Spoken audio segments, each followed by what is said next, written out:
Olá, sejam todos bem-vindos aqui no canal do Saber-a-Lei. Meu nome é Gilberto Vassoli.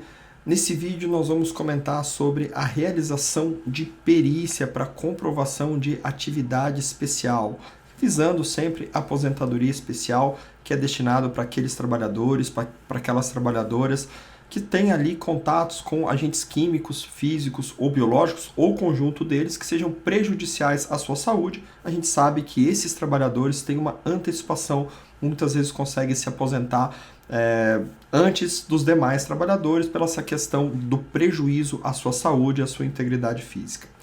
Bom, como todos sabem, a gente vem falando aqui, a gente tem vários vídeos sobre esse tema.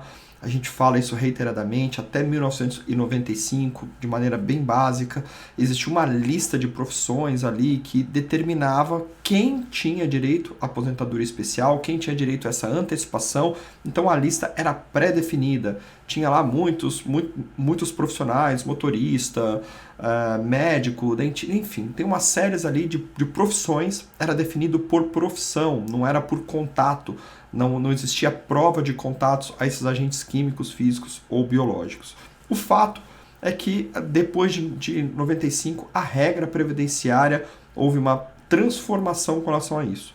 A exigência da lei passou a ser o efetivo contato. O trabalhador tem que, de fato, mostrar, conforme artigos 57 e 58 da Lei 8.213, ele tem que ter o efetivo contato de maneira permanente, não eventual, com esses agentes químicos, físicos, biológicos, definidos por uma tabela pelo anexo 4 do decreto 3048 de 1999, tem lá uma série de agentes químicos, físicos e biológicos e, consequentemente, o tempo de contribuição que essa pessoa tem que ter para ter direito à aposentadoria especial. Então, transformou da exigência dessa questão de ter uma lista de profissão, então bastava eu ser de determinada profissão para ter direito, e agora passou, depois de 1995, passou a ser exigido a comprovação efetiva do contato, independente da profissão. Não importa mais se não tivesse, por exemplo, a profissão, por exemplo, enfermeiro, mas o enfermeiro hoje consegue comprovar através de documentos, de laudos, que ele tem contato com agentes biológicos. Mas, por exemplo, um segurança que trabalha dentro de um hospital, por exemplo, ali em contato direto com esses agentes biológicos, ele possivelmente não tinha na lista lá antes de 1995. Hoje, ele consegue comprovar o efetivo contato com esses agentes nocivos à sua saúde e consegue comprovar. O que de fato acontece hoje é que a regra geral passou a ser uma exigência que as empresas com atividades especiais, com essas empresas que estão na lista, com esses agentes químicos, físicos, biológicos, que emitam um PPP, um Perfil Profissiográfico Previdenciário, que é um formulário que consta ali todo o histórico deste trabalhador e que, resumidamente, tem ali consta qual que é o agente, o que ele faz, qual que é o tempo de permanência dele, se tem equipamentos de proteção que anulam ou não o risco à sua vida. Então é um formulário preenchido pela própria empresa, pela qual o trabalhador usa como prova, como documento essencial para requerer essa aposentadoria especial. O que acontece na maioria dos casos, meus amigos, é que as empresas muitas das vezes não fornecem e algumas vezes fornecem com informações incompletas. Como, por exemplo, vamos citar aqui um trabalhador que tem um PPP com uma indicação de que trabalhava com alta tensão, mas não especifica qual era a voltagem, por exemplo. Obviamente que nesses casos, o trabalhador muitas vezes tem a dúvida de que perdi o meu direito a ter lá uma antecipação da minha aposentadoria, de conseguir o reconhecimento de uma atividade especial pelo simples fato do PPP estar preenchido de maneira equivocada, por faltar uma formalidade, por faltar uma informação, ou pela empresa maliciosamente ter realizado esse PPP preenchido de maneira equivocada, omitindo informações acerca da realidade do seu trabalho. E a resposta é não. A gente tem visto muitas decisões judiciais que contemplam, que dão o direito ao trabalhador de realizar outros meios de prova. E nós vamos falar aqui nesse vídeo especificamente da perícia técnica.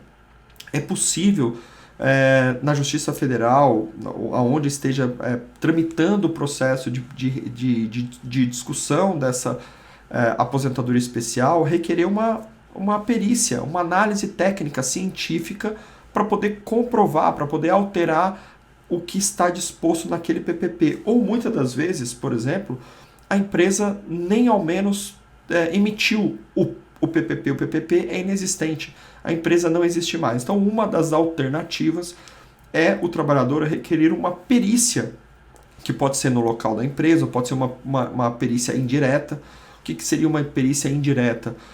A empresa não existe mais, o local ali onde ele trabalhava, as máquinas não existem mais, mas existem outros meios de provas. Por exemplo, foi ouvida testemunhas, por exemplo, que comprovou que de fato aquele trabalhador exercia o seu trabalho com valor de decibéis acima de 90%, que daria para ele essa condição de reconhecimento de atividade especial.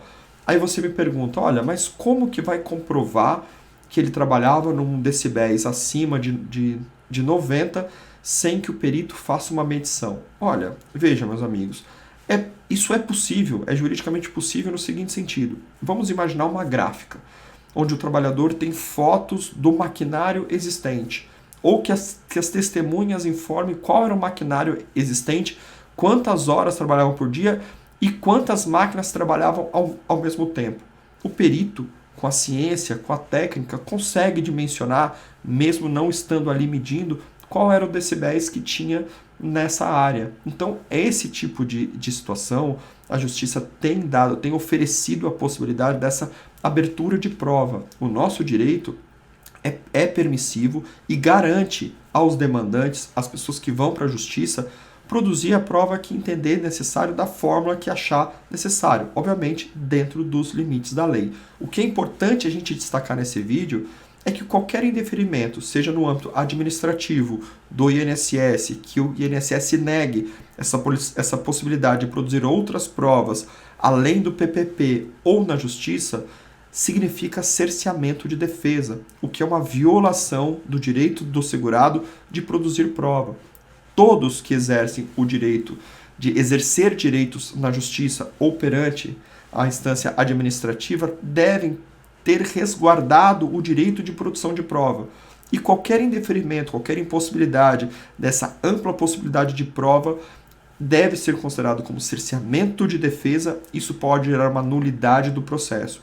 É fundamental que o segurado, que a segurada, que trabalhou ou que trabalha em atividade especial, junte todas as provas possíveis, todos os laudos, prova, inclusive produzida em reclamação trabalhista, manual das máquinas ou de treinamento, é fundamental. Não se pode apoiar tão somente no PPP, que é um documento unilateral. A gente sabe que muitas das vezes a empresa acaba omitindo informações ali no PPP. E a pergunta é, mas por que omite informação do PPP? Olha, por uma série de questões. Uma delas, com receio desse trabalhador, por exemplo, ir até a justiça e pleitear um adicional de insalubridade perante a justiça do trabalho. Então a empresa muitas vezes pensa que emitir o PPP é produzir uma prova contra ela, uma empresa que tem ali contatos com agentes biológicos, por exemplo, com óleo, com graxa, com mercúrio, com qualquer coisa do gênero, e não paga o adicional de insalubridade. Então, o receio dessa empresa é emitir um PPP corretamente, com as informações corretas, e o trabalhador usar isso como prova na Justiça do Trabalho para requerer o acréscimo de um adicional de insalubridade. Então, existem muitos problemas, a gente sabe que existem muitos problemas em relação ao PPP, as informações constantes do PPP. A legislação é muito rígida, tem muita formalidade, mas o importante é que o segurado e a segurada tenham conhecimento de que, independente da informação do PPP ou independente da existência desse PPP, existem muitos caminhos, existem perícias que podem ser realizadas perante a justiça a fim de consagrar o seu direito à atividade especial, que inclusive é uma dúvida recorrente, permanece existente após a reforma da Previdência, após a emenda constitucional 103 de 2019. Então, sempre que possível, sempre que não tiver o PPP ou tiver com informações incompletas ou equivocadas, é possível outros meios de provas, dentre eles a perícia técnica a ser realizada perante a Justiça. Um forte abraço e até o próximo vídeo.